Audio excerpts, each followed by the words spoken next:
यहाँहरू सम्पूर्णमा न्यानो अभिवादनसहित हार्दिक स्वागत छ पिएलआर एजुकेसनमा।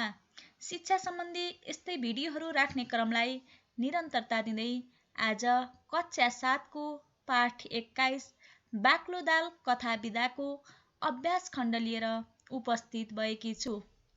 यस भिडियोलाई अन्त्यसम्म हेरेर मन परेमा लाइक, कमेन्ट र सेयर गरिदिनुहोला। साथै यस च्यानललाई सब्स्क्राइब गर्नुभएको छैन भने सब्स्क्राइब गरिदिनुहोला। अब लागौं अभ्यासतिर। अभ्यास 1। तलका प्रश्नको उत्तर भन्नुहोस्। बाक्लो दाल खाने कुरा कसले कोसँग गरेको छ? बाक्लो दाल खाने कुरा छिमेकी भान्जो हरिहरले मामासँग गरेको छ। प्रश्न ख। व्यक्तिवादी मनोवृत्ति भनेको के हो? उत्तर।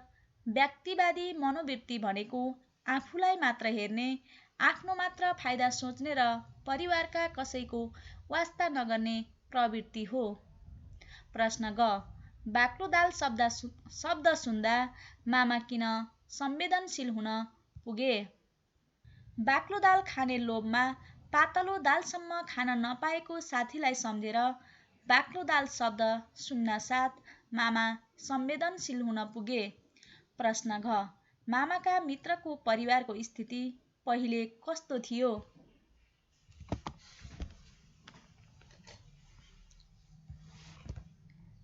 मामाका मित्रको परिवारको स्थिति पहिले भएको जायजेथामा 10 नङ्ग्रा खियाउँदा पुगी शरीर सुखी थियो।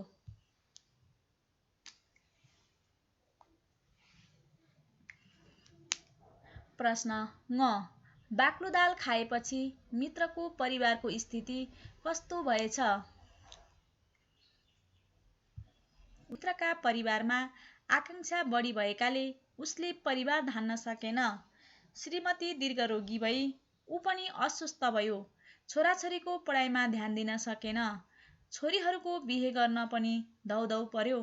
उता बाबुआमा पनि आफ्नो भागको जग्गा बेचेर तीर्थ गएकाले बाबुआमासँग पनि उसको बिछोड भयो।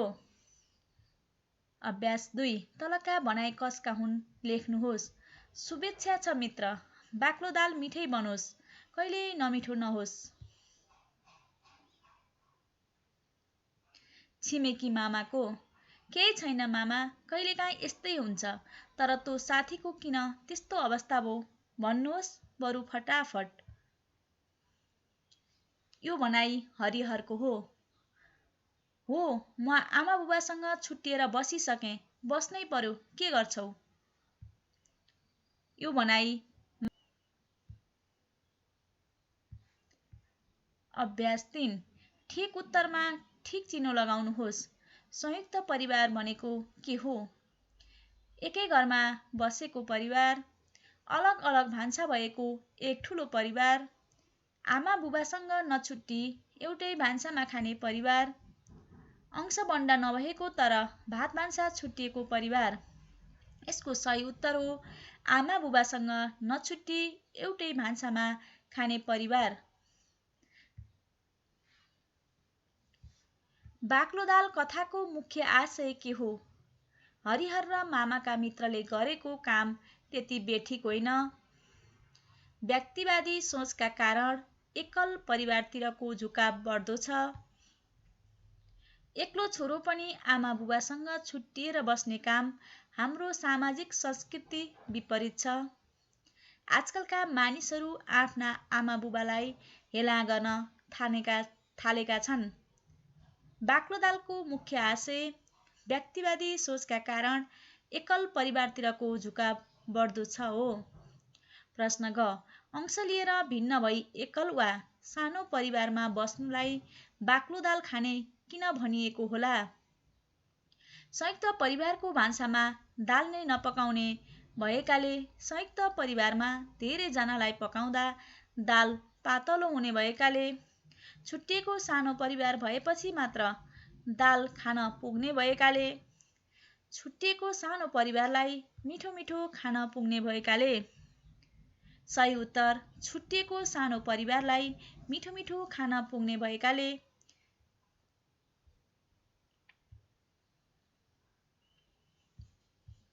अभ्यास 4, तलका प्रश्नहरूको उत्तर लेख्नुहोस्। बाक्लो दाल कथाका मामाका मित्रको कथा आफ्ना शब्दमा लेख्नुहोस्। मामाका मित्र घरबाट छुट्टिएपछि उसको अवस्था कमजोर भयो। श्रीमती दीर्घरोगी भई ऊ पनि अस्वस्थ भयो। छोराछोरीले राम्रोसँग पढ्न पाएनन्। एउटा छोरो त कुलतमा फस्यो। दुईटी छोरीको बिहे गर्न र घर धान्न उसलाई धौधौ पर्यो। आमा बुबा पनि विरक्तिएर आफ्नो भागमा परेको सबै जग्गा बेची तीर्थ गर्न हिँडे। आमा बुबासँग पनि बिछोड भयो। उसलाई सहयोग गर्ने कोही भएनन्। एकातिर आमा बुबाको बिचल्ली भयो भने अर्कोतर्फ आफ्नै बिचल्ली भयो। प्रश्न ख, बाक्लो दाल कथाका मुख्य मुख्य कुरा टिप्नुहोस्। बाक्लो दाल कथामा छिमेकी हरिहरले मामा साइनोका एक व्यक्तिलाई आफूले बाक्लो दाल खान लागेको बतायो। यो सुनेर मामा झस्कियो। उसले एकमात्र सन्तान आफ्नो साथीले घरबाट छुट्टिएर दुःख पाएको सम्झ्यो। उसको साथी घरबाट छुट्टिएपछि आर्थिक स्थिति कमजोर भएको थियो। बुबाआमा पनि विरक्तिएर हिँडेका थिए। यता भान्जो नाता पर्ने हरिहर पनि एक्लो छोरो थियो। पुरानो कथा सम्झेर मामा झस्केको थियो। मामाले संयमित भएर बताउन नचाहे पनि हरिहरले जान्न चाहेपछि मामाले उसलाई पनि यो कुरा सुनायो। आफू पनि एक्लो छोरो र घरबाट छुट्टिएकाले मामाका मित्रको कुरा सुनेर हरिहर पनि झस्क्यो। खुसी हुँदै आएको हरिहर फर्कँदा अँध्यारो अनुहार लगाएर जुरुक्क उठेर आफ्नो बाटो लाग्छ। प्रश्न ग, बाक्लो दाल कथा पढेर तपाईले पाएको शिक्षा के हो? बाक्लो दाल व्यक्तिवादी प्रवृत्तिका कारण बिहेपछि छोराहरूले संयुक्त परिवारबाट छुट्टिएर एकल परिवार बसाउने प्रवृत्तिप्रति केन्द्रित छ। संयुक्त परिवार ठूलो भए पनि यसमा विभिन्न सुविधा प्राप्त हुन्छन्। एकल परिवारमा अनेकौं दुःख आइलाग्छन्। कमाई राम्रो नभएमा आर्थिक स्थिति कमजोर भई परिवार लथालिङ्ग हुन्छ। आफ्ना आमा बुबाको पनि बिचल्ली हुन्छ। यसको विचार नगरी एकल परिवारतिर होमिनु राम्रो होइन। यो नै यस कथाको शिक्षा हो।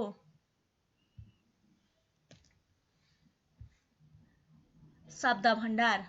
अभ्यास 5, तलका अनुकरणात्मक शब्दको मिल्ने क्रियासँग जोडा मिलाउनुहोस्। झसँग हुनु, झलझली देख्नु, पुलुक्क हेर्नु, जुरुक्क उठ्नु, फटाफट भन्नु, च्वास्स बिज्नु।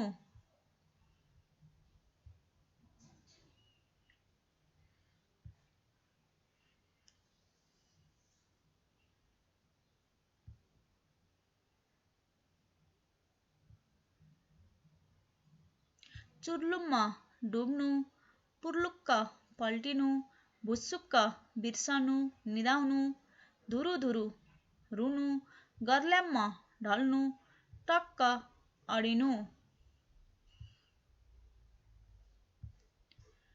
अभ्यास 6, पाठबाट तलका शब्दहरूको पर्यायवाची शब्द खोज्नुहोस्। मथिङ्गल, दिमाग, धान्नु, चलाउनु, आकाङ्क्षा, इच्छा, कर, ढिपी, बिचल्ली, बिजोग। अभ्यास 7, विपरीतार्थी शब्दहरूबीच जोडा मिलाउनुहोस्। जस्तै बाक्लो, पातलो। दोहोरो, एकोहोरो, जीवन, मरण, अवरोह, आरोह, स्वस्थ, रोगी, बढ्दो, घट्दो, खल्लो, स्वादिलो। अभ्यास 8, कोष्टकका क्रियामूलबाट शब्द बनाई खाली ठाउँ भर्नुहोस्। बिहानको कमाइले गीताको बेलुकाको ... छाक टर्नु, छाक टर्दैन। एक्लो छोरो छुट्टिएपछि आमा बुबा ...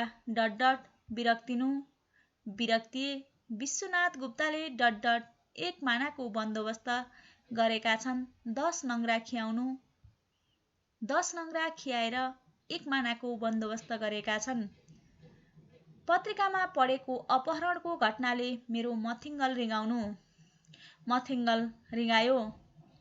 कान्छीले बढ्दो महँगीका कारण कष्टले डट बेबारधानी। बाक्लो दालले एक्लो छोरो भएका बाबुआमाको मन डट छिया भयो।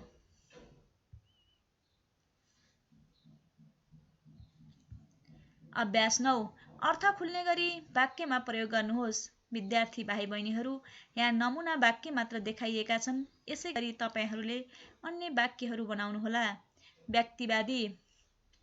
व्यक्तिवादी सोचका कारण हरिहर आमाबुबासँग छुट्टिएर बस्न खोज्यो। जिज्ञासु, मेरो सानो भाइ साह्रै जिज्ञासु छ।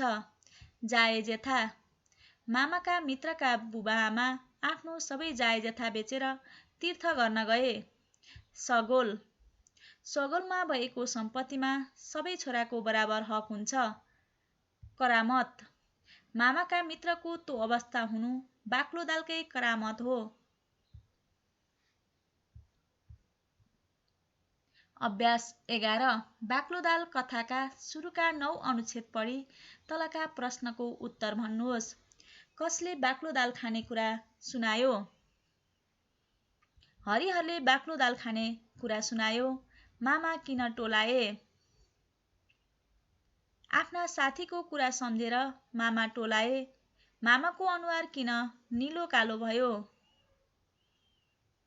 आफ्नो छिमेकी भान्जो हरिहरको बाक्लो दाल खाने कुराले मामाको अनुहार निलो कालो भयो।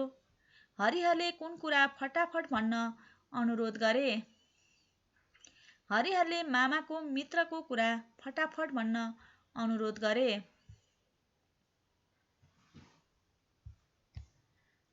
अभ्यास 14 बाक्लो दाल कथामा व्यञ्जन वर्णको ए र स्वर वर्णको ए प्रयोग भएका शब्दहरू टिप्नुहोस्। प्रिय, प्रयोग, स्वीकार्य, समय, व्यक्तिवादी, संयुक्त, छिया, सायद, लक्ष्य, रिँगाइदियो, ठट्यौली, पोख्यो, प्रयास, निस्किहाल्यो, सत्य, यस्तै, सोच्यो, यस्तो, त्यसो, पढ्थ्यौँ, छाड्यो, लाग्यो, जायजेथा, खियाएर, थियो, भयो, देखिन्थ्यो, हुन्थ्यो, नियमित, पर्यो, यो, थाल्यो, छुट्याइदिस, त्यस्तो, यही, यार, यी, त्यसैले, कर्तव्य, गर्यो, अनायास, स्वस्थ, योग्य, व्यवहार, खोज्यो, यस्तै, आयस्ता, व्यक्ति, टर्थ्यो, यसरी, बन्यो, पुर्याउन, यस्तो, सम्झियो। ए प्रयोग भएका शब्द भए, एका बिहानै आएर, एक्लो, भएका, पारिदिएको, भएको, मिलाएर, थिएन, गुम्सिएको, लिएर, एक, गएको, एउटी, नभए, सुनाए, सुनाएको, थिए, छुट्टिएर, पकाए, दिएस, भएपछि, थिए, पाएनछन्, छुट्टिएको, विरक्तिएर, भएन, एकातिर, थिएन, एक्लो, सलबलाएको, लगाएर, गएको। विद्यार्थी भाइ बहिनीहरू, खियाएर शब्दमा 2 वटै एको प्रयोग भएको छ। कार्यमूलक व्याकरण अभ्यास 15 कथाको पहिलो र दोस्रो अनुच्छेदबाट विशेषण र नाम शब्द खोज्नुहोस्। विशेषण बाक्लो, मेरो, प्रिय, सहज, हाम्रो, मानसिक। नाम दाल, छिमेकी, मित्र, हरिहर, खबर, सम्बोधन।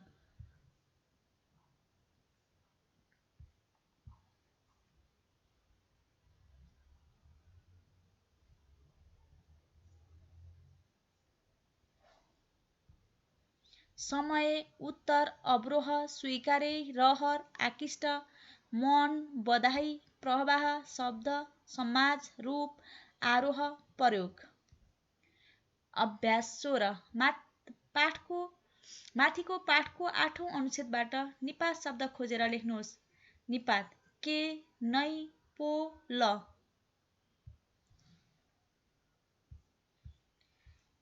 अभ्यास 17 पाठबाट अल्पविराम, प्रश्नवाचक, उद्गार र कोष्टक चिन्ह प्रयोग भएका एक वाक्य खोजेर लेख्नुहोस्। अल्पविराम धन्यवाद शुभेच्छाका लागि, तर तपाईँको अनुहार। प्रश्नवाचक के भएको छ र मेरो अनुहार? उद्गार मित्र लौ भन बाक्लो दाल मिठो बन्यो त। विद्यार्थी भाइ बहिनीहरू बाक्लो दाल कथामा कोष्टक चिन्ह प्रयोग भएको छैन।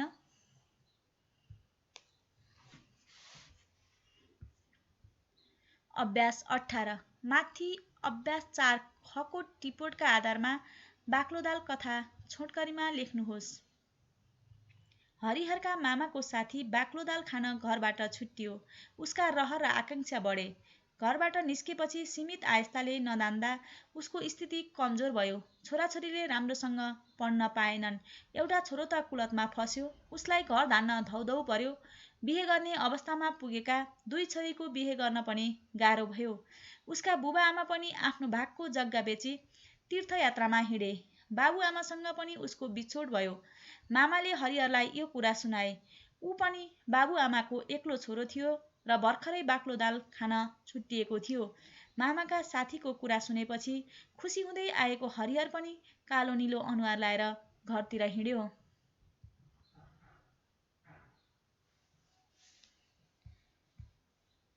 अभ्यास 19 तलका बुँदाका आधारमा कथा लेख्नुहोस्।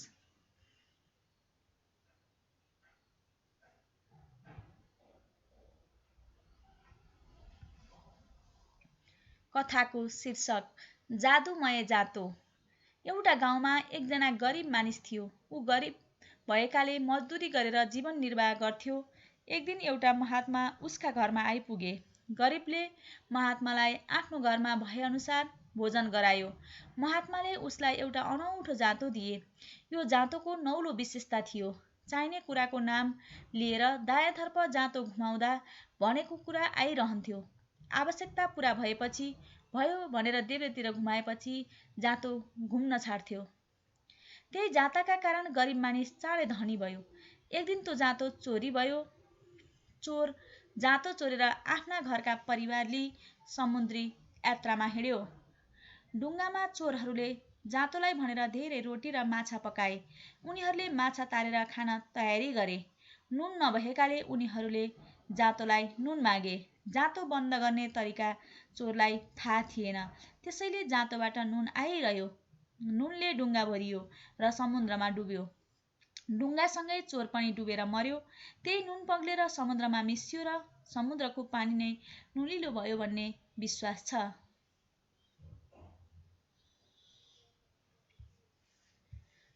अभ्यास 20 बोहाभित्र गुम्सिएको सत्य यस्तै बेला त बाहिर निस्कँदो रहेछ नि। यो वाक्य पढ्दा तपाईँलाई कस्तो अनुभूति भयो लेख्नुहोस्। विद्यार्थी भाइ बहिनीहरू यो वाक्यमा आफ्नै किसिमले तर्क गरेर लेख्न सक्नुहुनेछ। यो वाक्य पढ्दा मलाई मामाको मित्रका बाबुआमाको व्यथा मामाले राम्रैसँग बुझे जस्तो लाग्यो।